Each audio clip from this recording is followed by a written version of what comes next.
Government says the ongoing march by public sector association is derailing the negotiation process, yet government is considering it a priority. This is contained in a statement issued by the government of Swaziland following yesterday's march. Pursuant to the demonstrations by the public sector associations on Wednesday, government has issued a press statement in an effort to keep the nation abreast to these unforeseen developments. According to the press statement signed by the Principal Secretary in the Ministry of Public Service, Ivat Mahlopa, government says the nation will recall that there are ongoing negotiations on the cost of living adjustment for public servants, which commenced on the 23rd of August 2017, and that this is an unpredictable process which is understood by all parties. Government says on the 15th of September 2017, the public sector associations submitted a notice advising government of their intention to deliver a petition, and this was coinciding with a joint negotiations forum on the cost of living adjustments. Government says clarity was sought on the possibility of the petition delivery being conducted concurrently with negotiations, to which the associations insisted that it was feasible.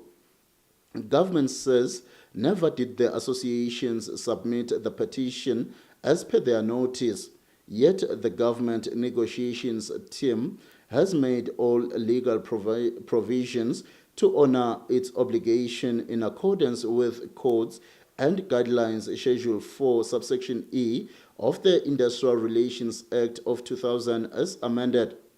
Government says instead, on the 20th of September 2017, the associations held a march on Kola, yet the matter is still pending at JNF, which act contravenes the provisions of the JNF Constitution, which governs matters of the forum.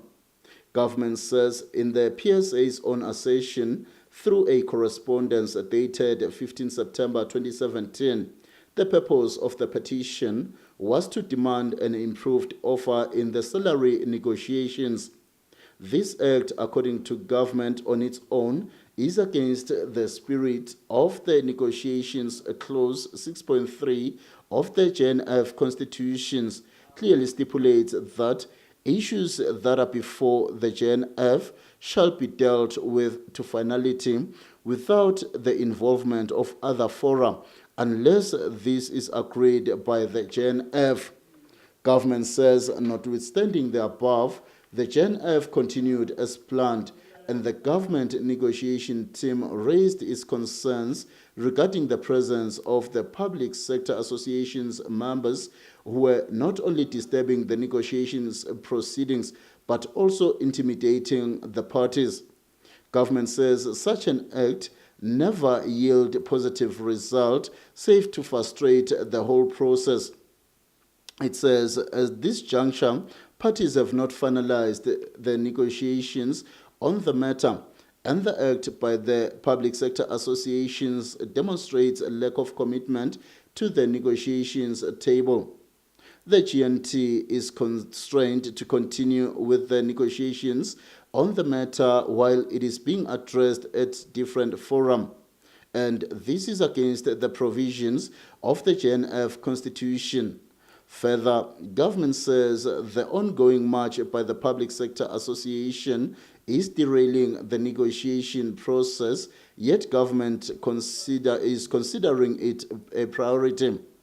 To this end, according to the government, a meeting held on the 20th of September 2017, the government negotiations team has pleaded with the public sector associations to desist from addressing COLA in any other fora other than the JNF. Government says it is her wish that the Public Sector Association continued affording the JNF the due recognition and adhere to policies and laws governing negotiations.